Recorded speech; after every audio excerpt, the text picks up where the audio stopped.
Welcome to the Point of No Return podcast, an exploration of strategy, leadership, technology, and entrepreneurship. Your host, Nectar, is the co-founder and partner at the PNR, a strategy consulting firm based in Montreal.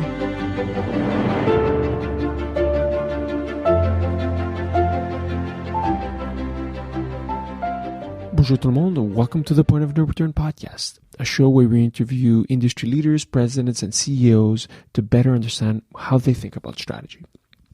On today's show, we spoke with Jay Hébert, co-founder and partner at Elevent. Jay was introduced by the show's fan, François Miro, that also happens to work with Jay. So I'm very grateful for the introduction. So bit of a shout out to François. Jay has been in the ad agency business for a long time. He's been driven by his curiosity. When he was 21, his boss walked out just months before a main event, and in a panic, he was asked to replace them, and which he did for another 5 years. After that, he went to work for Cossette to help lead their growing sponsorship division. And that experience propelled him to where he is today, with basically over 15 years of marketing communications experience and the co-founder of a sponsorship agency called Elevent. He's crafted alliances with BMO, with some of the leading brands like General Motors, Saputo, TELUS, and the list goes on. And we really spoke about how, his career and the future of sponsorship and marketing more generally. We spoke about how he got into the marketing world, the concept of how the show must go on in the world of sponsorships, launching his own agency, but not having a master plan tied to it, how he avoids having a conflict of interest in his business model, and the importance of cause marketing. Jay was super authentic and open and honest in his interview, and that I really think that you'll enjoy the conversation. My first question for you, Jay, is how did you get interested in marketing? It's a good question. I think that, there's people who have their, life plan set up. They know, when they're going to have kids. They know in 5 years what job they'll do. And I've never been good at that. But what I've been good at is understanding what I'd like to learn from life or what I'd like to live as an experience. And I think that marketing came because, for one, it felt natural for me. For second, I have to say it was the best parties at university. So, essentially I became interested in marketing. But I had a very non-traditional, I didn't do my bachelor's degree, like most people do. You do your 3 years and afterwards you graduate. So I basically came in the university at 21 without having completed my CEGEP degree because, CEGEP was just party all the time. And at one point I just said, I don't see the point of losing my time. So I gave myself the challenge of maybe finding myself a job that would be relevant to the extent of what I'd like to learn in life. And it was, pertaining to events, marketing, not understanding exactly what I wanted to do later in life, but, I sort of gravitated towards marketing by accident, if you want. Yeah, that's interesting. I could definitely relate to CEGEP being just like basically party. Mm-hmm. That was the case for me. And yeah, obviously we studied the same thing. So I was like very interested in marketing at that age. It was curious where, for me, I also just kind of stumbled into it. I had no master plan. But in preparing for the day, I read in your bio that at age 21, you're working at a job, and then a very kind of like particular situation happened. So maybe I'll let you explain the story, because I found it very, very interesting as to like how it could just like jumpstart your career. Sure. I think I was 18. And I had a job at a shop called BBCM, the Bad Boys Club of Montreal. And honestly, I wasn't even understanding what was actually the BBCM at the time. To realize when I got the job that it's essentially a gay event organizer. They used to organize the Black and Blue, which back in the day was actually one of the largest events around the world in terms of gay event. Is it still happening? I remember that. Like, are they still doing it? Yeah, it's still happening, but it's by no means what it used to be. And I think it's not necessarily their fault. I think it's a question of the industry changed a lot also. So I'm 18. I was hired to search for sponsorships because I had relatively good talents for selling stuff. So I started selling sponsorship for them, understanding that I knew nothing of the gay industry. I knew nothing about, even AIDS, actually, which was the cause supported by BBCM.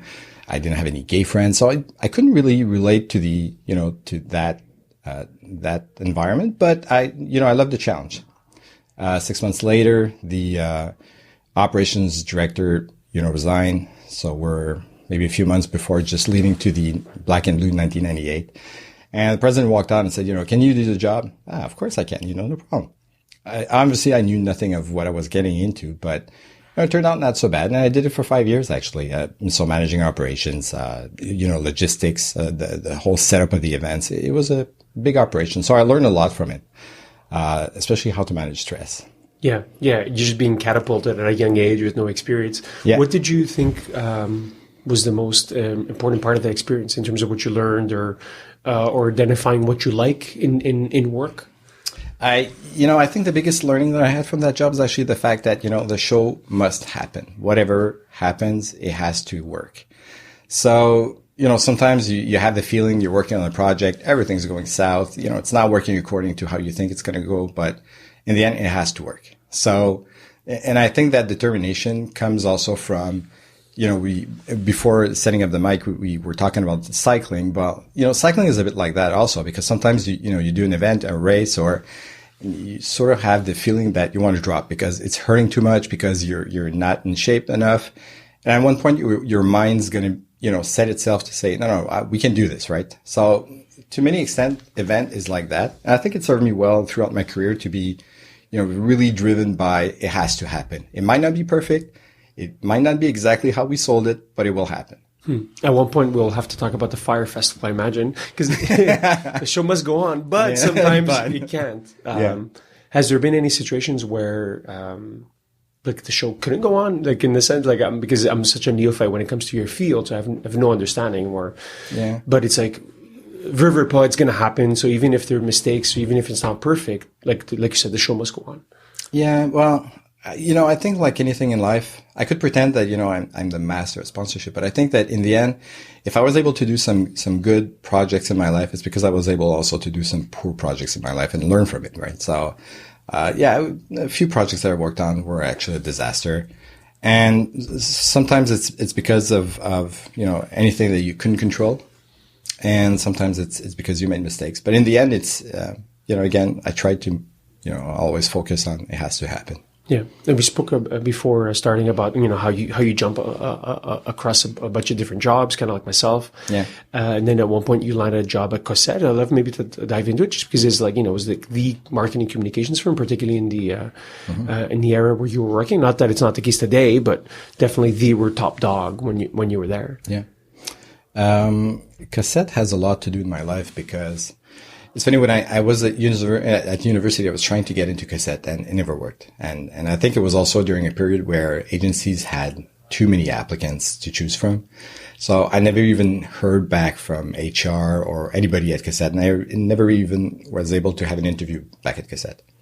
So, a few years later, I started working for a promotional agency. It still exists today. It's called Staff, which we used to provide staff for different type of events. And my two clients at the time were actually Diageo. So I was managing any product launch for Smirnoff, Guinness, Kilkenny, bar stuff. And my other large client at the time was actually Cossette. So their division sponsorship was Fusion at the time, which was between 15 and 20 professionals working full-time on sponsorship. And at one point, they just came, grabbed me, and I started working there. But the condition that I had was actually the fact that I didn't want to learn about, how to manage an activation and how to organize an event, because I used to do that for a few years. I wanted to learn the strategic aspect, what underlines and, how sponsorship makes sense for a company and where does it fit into, within the communication plan or the business plan. So I had the chance to be matched with a woman called Liette Gertin, which was the kind of manager that, she'd throw you under the bus just to see how, you can, manage and learn and adapt based on different situations. So she was really the kind of, she'd throw me into the action. So I learned a lot from it. So I stayed in Cossette, close to 5 years, and it meant a lot for my career because, for one, that's actually where I learned the basics of strategy and sponsorship. But it's also where I've developed my network, which is still serving me a lot today because, the average churn rate for the employees over there was actually, I think, was 35%. So if you stay long enough, well, you'll end up, knowing people in different industries afterwards. And today it still serves me very well because I can still meet people and relate. Oh, you used to be at Cassette, and because at the time it was actually the agency to be part of. So yeah. Yeah, it sounds like a great ride in terms of like experience and learning, and just like rocket fuel for your career. Yeah, it was. At what point did you want to start your own company? Was it a slow process, or did it happen like kind of overnight? Hey, I want to do this. No, starting my own company. I think that it, again, like many things in my life, happened by accident. And again, as I mentioned earlier, I'm very good at understanding what I want to learn in life or the experiences that I want to get. And so after Cassette, I went on because I wanted to learn advertising also, because what I've understood rapidly is that, sponsorship builds great strategic people. However, it doesn't mean that you're a good communicator. So what I mean by that is that, you'd work on, 15, 20 projects every year, but out of them, maybe only one or two of them would actually have an advertising campaign that comes with it. So I wanted to become a better communicator, become an advertiser. So I went on working at Bleu Blanc Rouge to manage the Toyota account. So learn advertising to understand that I hate it, but it was still good because it's still, again, an experience that still serves me a lot today, but I really hate it. Why? I felt it was superficial. When you're an outsider or you have the sentiment that you're not at your place or at the right place at the right moment. I often had that feeling when I was working in advertising because, you get into creative meetings discussing, let's say, the type of font that we'll use on an ad and positioning of that logo. Should we have that person facing that way or that way? For me, internally, I've always felt like, hey, I don't care. Let's just pad this, get the campaign out, So I think that for one, I probably wasn't that good at advertising or didn't understand the subtleness of advertising, but it still showed that I still learn a lot and work with great people. So I have no regrets, but it wasn't for me. That's for sure. Yeah. Yeah. And then from Bleu Blanc Rouge, was it then that you founded Elevent, or did you have no? After Bleu Blanc Rouge, after 3 years, I was just exhausted, and I had my first daughter. And I used to work every day, night, weekends, and it just didn't make any sense at one point. I was just, completely exhausted. So, BMO was looking for a sponsorship director, for a maternity leave at the time. So I said, you know what? I'll jump on the experience. I'll go on the corporate side also because I wanted to learn also, because one thing that I came to realize is that when you're on the consulting side, consulting is actually very good to form or expose people to complex challenges. For the intellect, it's actually great to develop those people. It doesn't train managers though. And how can you work with people on the long term to help them, strive and improve? And so I wanted to learn that aspect. And I think agencies are not very good at that. So I went on BMO for, I think 18 months in total. And again, it was a great experience, but I don't think the corporate life was actually for me. And maybe it's because of the fact that, walking from an agency directly into the, financial corporate life was maybe two opposites. Again, I met great people who, some of them are clients today. Some of them are friends today.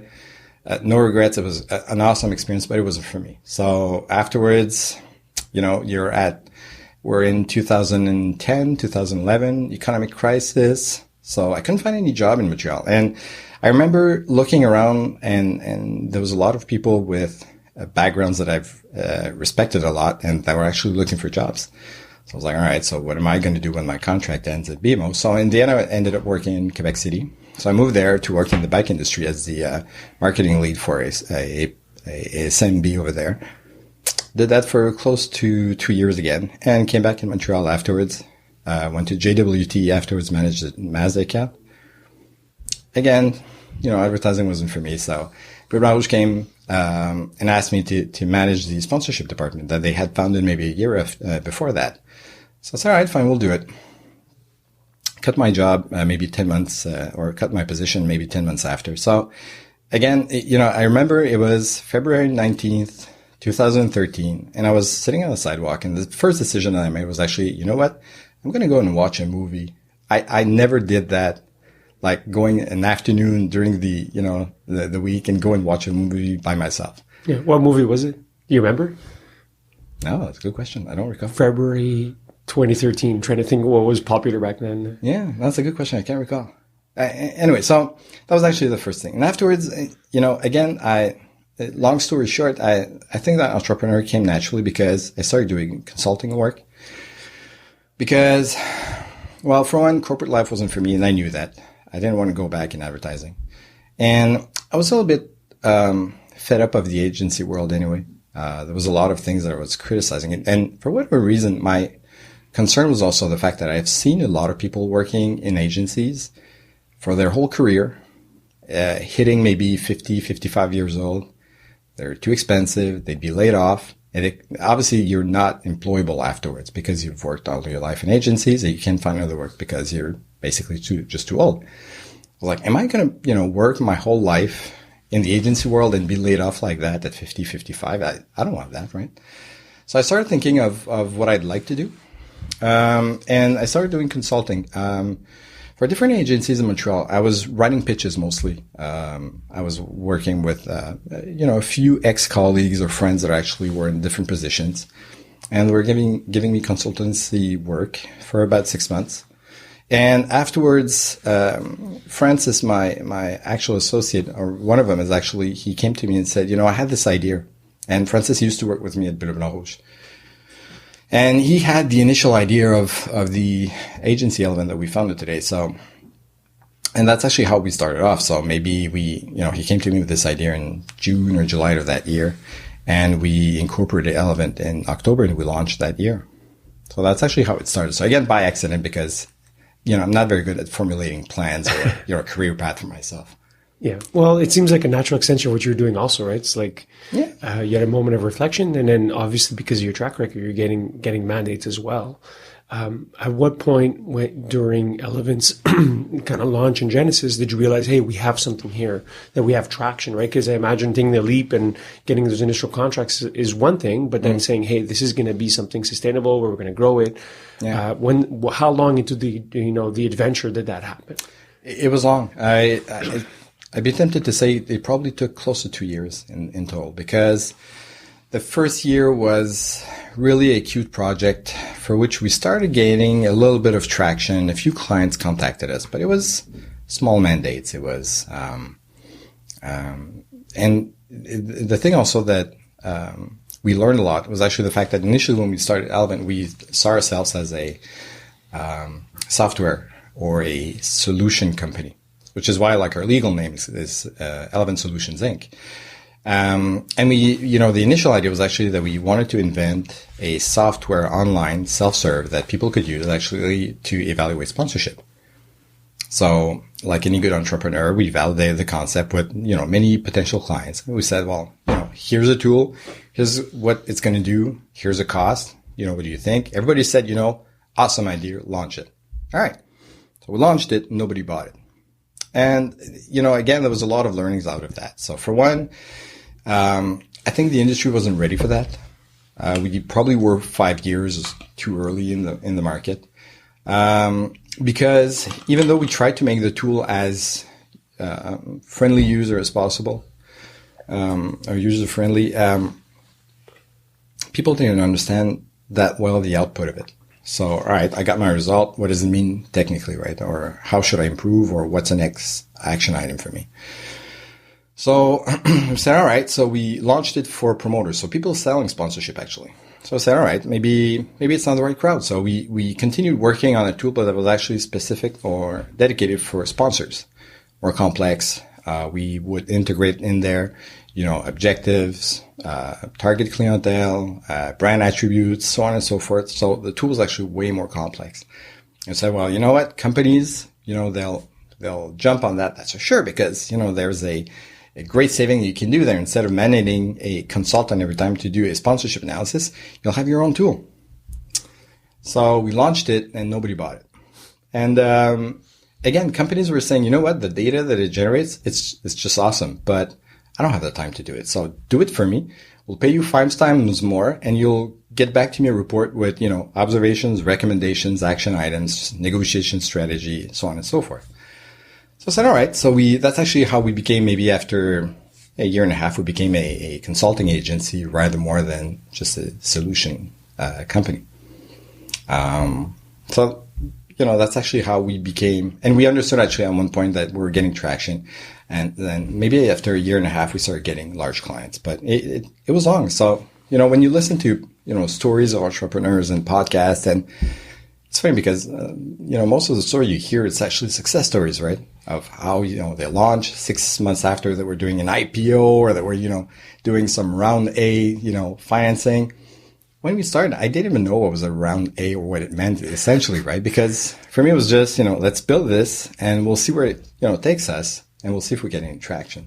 So after a year and a half, we knew that we had something in our hands. Yeah. Yeah, that's a great story where it's like, there's always these great, overnight success stories, but they don't always show, the bumps along the road and like the moments of like, deep self-doubt of like, hey, this is never going to work, right? Yeah. Where it's like, so I really, the part of the story where it's like, hey, we're going to become a software company. And then all of a sudden it's like, hey, well, this consulting agency thing is probably going to make more sense and probably generate much more traction. So how would you describe the work that you guys do today, 6 years in? We're nerds. So essentially, what we knew was there's a lot of activation agencies in the market that do a lot, good work. So we didn't want to get into that. There's a lot of advertising agencies also that say that do sponsorship, but technically they don't really, or they don't really have that specialty internally. So in our case, what we wanted to do is actually build an agency that would internalize any expertise that you would require to better assess what sponsorship does for your brand, how much is it worth, how can you improve your business model if you're on the property side? Better assess the impact of sponsorship. So we're really on the analysis side, strategy side, evaluation side. That's actually our core business. So we do a lot of analysis of, how much is it worth? Why should you buy it? And where does it fit in your marketing mix? Or what objective you as a brand would, benefit from being a sponsor of that event specifically? And with properties, we do a lot of, it's more, I find, business consulting because often we get approached with sponsorship issues, but it's rarely a sponsorship issue. It's rather more a branding issue, positioning issue, product offering issue. So it's more of a business / educational type of mandate that we do with promoters. So yeah, and who's your end client? Who signs the check? It depends. If we're on the sponsor side, it's the sponsors. So we have 60, probably close to 60 clients on the sponsor side. And on the promoter side, it's the event itself. So either we do consulting work with the event or we do a lot of research work, because we're also a research firm for which we do, analysis on the attendance of events, origins of events or the attendance, performance of the sponsorship. So we're really a research firm also that surveys on the field, where are you coming from? What's the impact of the sponsorship, and so on and so forth. It's interesting, yeah. So it's like kind of like what researching for Day. You cover the full sponsorship development cycle, right? So from like A to Z. Well, close to it because we stop at the creative level. We juggled a little bit with the idea of maybe becoming also a creative shop that would develop its own activation. But I don't think it's for us. For one, as I said, there's a lot of players in that field that do a good job. So it's very competitive. And for second, I think that not being involved in the creative side enables us to be better on the strategic side because we don't have interest in the rest. So we can be naive, ask the right questions, and maybe assess and come back with the right recommendation based on what we observe, notwithstanding what would come next afterwards in terms of revenues. Because often, and that's actually one thing that I hated especially when I was at Cassette, is that Cassette was a big agencies for which we had all the specialties sitting around the table. But I found that sometimes we take the decision, not necessarily in the best interest of the client, but in the best interest of revenues. So we don't have that obligation because we don't have, the activation. Yeah. You eliminate the conflict of interest, right? So it makes complete sense to say, hey, like you probably refer a lot of business, I imagine, to data agencies, right? So they look to you because you guys are more upstream during the whole process. True. But also, anyway, many companies already have their OR activation agency. So, we could recommend, but in the end, they already have their supplier. And, so we will rather work in tandem with our supplier or their advertising agency to help improve the work that's being done. So we'll often work also as a white label, if you want, with existing agencies that serves the client. Yeah, that's interesting. And what's your vision for Elevent? Like how big is the opportunity? How big do you want to grow it, or do you want to stay relatively niche and not necessarily build it to like a Cassette type agency? interesting question because, I've worked long enough in the agency world to understand what I don't want to recreate. I've always thought that, in the consulting world, what's interesting is that often agencies, at least it's true for advertising agencies, or it used to be true, your primary offering is actually humans, because basically you're selling talents. And if there is an industry that's actually been so tough on their talents, it's actually the advertising industry. So that's actually one thing that I wanted to avoid at all costs. Take care of our people, treat them well, give them the best conditions as possible.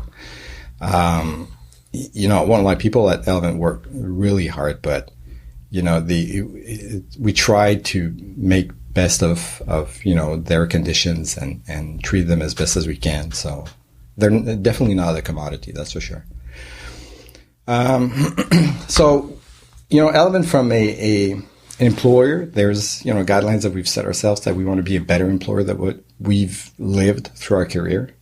But what we noticed also is that there's so many opportunities that it's hard to sometimes to keep focus. It's an industry that we didn't realize to what extent actually there's room to grow for a shop like ours, because we understood at one point that there's no other shop like ours in Canada. Because it's either advertising agency that has, a sponsorship component. So it's not necessarily a specialty that they have, but they do have capabilities, but they're not specialists. Otherwise, it's research firms that do, measure sponsorship, but they're not, specialized in sponsorship. Otherwise, it's so there's different groups of or environments of agencies that work that gravitate around sponsorship, but we're the only shop that actually has the whole spectrum of strategy, evaluation, measurement within, internal capabilities. No other agency has that in Canada. And what we've noticed also is that even in the US, the market used to be dominated by IEG, which is based in Chicago. And the landscape changed a lot. There's a lot of new agencies that came aboard in the US because obviously it's, the largest market in the world. But again, there's a lot of room for a shop like ours in the US. And in Europe, it's just gigantic because a shop like ours doesn't exist at all.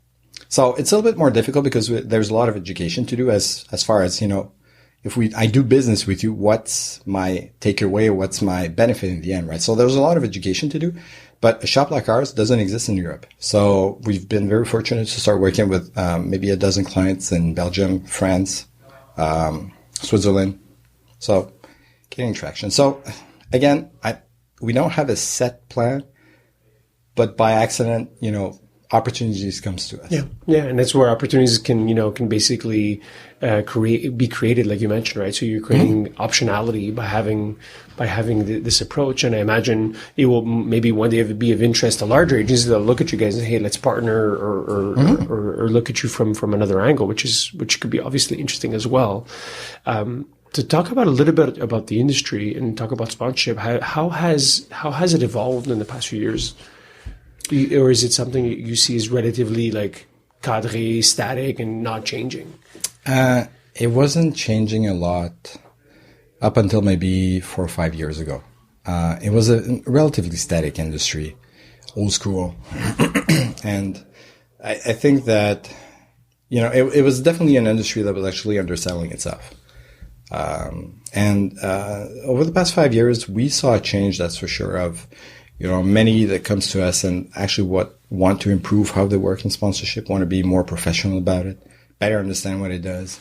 So there's definitely a shift. But, I'd be tempted to say, and obviously I'm very subjective here, but it's probably within the Markham industry, sponsorship is probably the next specialty that will have a revolution in terms of process improvements, growth in terms of investments. Sponsorship has been growing about, from the figures that we see circulating around, roughly 3-4% per year. That's true apparently in the world, but it's also relevant for Canada. No recession actually really impacted sponsorship significantly because obviously it's a long-term relationship or work that's being done. But I'm very convinced that over the next few years, sponsorship is going to grow way more significantly than just 3-4% per year. That's interesting, yeah. And what do you think what is the role of like digital and tech played into it? Has it played at all, or not as much? No, it has a lot to do, because obviously especially when social media came aboard, one of a sudden, companies, events, or organization have to become producers of content, and ideally you try to produce content that's relevant or interesting for your target market. And sponsorship is actually geared to do that, because it gives you a permission of speaking of something else than just your core business, and speaking of your values, your partners, what you believe in. So sponsorship is actually a permission to speak of different other things, right? So, we hear a lot about authenticity of the brands, showing your true values. Sponsorship has always been about, being authentic about what you do. And if you do it well, people will understand your values and what you believe in terms of a brand, right?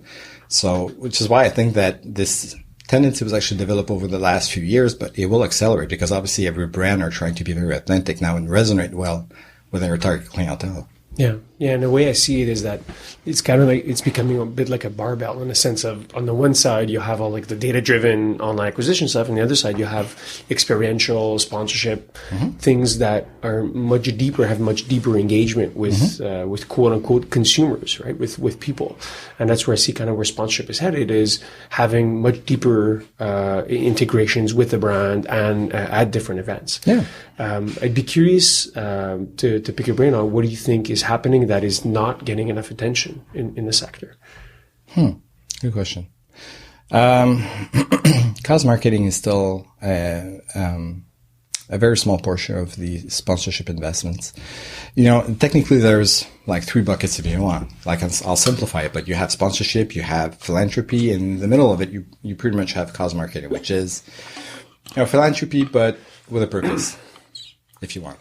So, cause marketing has been increasing very rapidly. I think it's still at the early stages of what it could become, but in the end, it will. It's the same approach as sponsorship. It's understanding, what type of cause is actually relevant for you. Where can you, as a brand, have an impact? How can you, as a cause, have a better impact for your brands and understand what you're good at and not good at? So I think that over the next few years, one of the large portion of the increase of the sponsorship industry is going to be coming from the cause marketing landscape. So which falls under corporate social responsibility, right? CSR projects. Yeah. So, I'm always of two minds on this one. It's like one, it's like, you don't always want to flash that you're doing well, but at the same time, it's like, well, if you're doing well, in the sense you're doing good in this, like promoting a good cause, well, it's not necessarily a bad thing. No, and you know what? It's a good point you bring, because up until a few years, many manager or executives in companies are actually treating that as, we're not going to talk about it because they feel it's a little bit like bragging about what the good you do. But the reality is that consumers now expect it from brands. So I'll buy your brand if I know that you're doing good, or at least you're not doing bad, do consumers expect brands to become saviors? No, but they still expect brands to be conscious of their impact on, social impact, environmental impact, so on and so forth. So I think that, having that, it's okay now for brands to speak about what they do, but they have to be obviously authentic, and they have to truly believe in that cause and stick to it. Because obviously if you start planting trees as a brand and you do it for a year, obviously it's not very, it has to be something that's a long-term vision. It has to fit with the brand culture. It has to fit with the brand image, but it also has to fit with the employees, because they have to, find themselves in there and, relay themselves to that, what, the company is also doing. So I think that it's okay today, but consumers are getting more and more sophisticated, so they know how to spot bullshit more and better. So, which is why, I think that brands need to be even more, careful as to what they do, because consumers will take them up to it, right? Yeah, you have to be authentic, right? Going back to it, it has to be true. What are you most excited about in the industry? Very good question. Honestly, I don't know. And I'm being very honest here. And I don't know, because as I mentioned earlier, I'm very excited because we noticed that basically just, maybe 2-3 years ago, that there's so much opportunities to improve on what's being done in sponsorship. that in the end, it's even for us a matter of pacing ourselves because we can't get involved in working on so many different projects that we see, but there's so many opportunities to improve what's being done in the industry. So I'm not excited by something in particular. I am excited by a lot of things that could happen. It's hard to say, but one thing is for sure is that, you know, my whole career led me to understand that I was actually good in sponsorship. And that's actually what I'd love to do in life. Because in the end, you know, at the contrary of advertising, where, you know, if you do a good job in advertising, you'll have your campaign, your client will sell stuff, and everybody's going to be happy, right? Or you might improve on your brand image. But in the end, it's abstract. As opposed to if you do a good job in sponsorship, you'll have direct impact on, you know, social groups. You'll have direct impact on populations, on festival goers. You'll have, you know, so you can see from a tangible aspect, you can see actually the output of your work to a certain extent. So it's still selling stuff or selling brands, but with a permission, because, you know, people understand that actually they're getting something out of it. So that excites me a lot. Yeah, that's, I think, a great way to close off. Maybe one last question, Jay, is where can people find more information about you and the work that you're doing? The best way is actually our website, elevent.co. That's actually where we, you know, again, since it's an industry that's transforming a lot, we've, you know, produce a lot of content. We write a lot of articles, and we really put our minds into it to try and improve the industry and you know, put our grain of salt into that, you know, improving that industry. So if you go on elevent.co, you'll have access to our contact, but mostly you'll also have access to tons of articles, magazines that we give out free. So if you have that curiosity of, you know, better understanding that industry, elevent.co. Great. Thank you so much for your time, Jay. Thank you for listening to the Point of No Return podcast. Don't miss an episode by subscribing on iTunes or Google Play.